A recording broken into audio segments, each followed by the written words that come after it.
তো আল্লাহর প্রিয় হইতে হইলে নফল ইবাদত করতে হবে। কি কি নফল ইবাদত করে আল্লাহ তাআলার প্রিয় হতে পারে আমি দুই একটি আপনাদের সাথে শেয়ার করবো ইনশাআল্লাহ। এক নাম্বার, আল্লাহর কোরআনের তেলাওয়াত। এটা আল্লাহর বাণী। কোরআন তেলাওয়াত মানে আল্লাহর সাথে কথা বলা।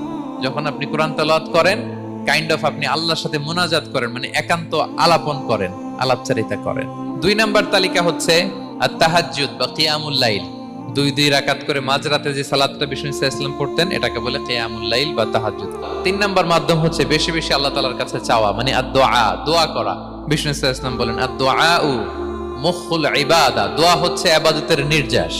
এবং আল্লাহর কাছে চাইলে আল্লাহ খুশি হয়, না চাইলে আল্লাহ বেজার হয়। বিনয়ের সাথে চাইতে হবে, চোখের পানি ছেড়ে চাইতে হবে, চাওয়ার মতো চাইতে হবে। চাওয়ার মতো চাইলে আল্লাহ দেয়।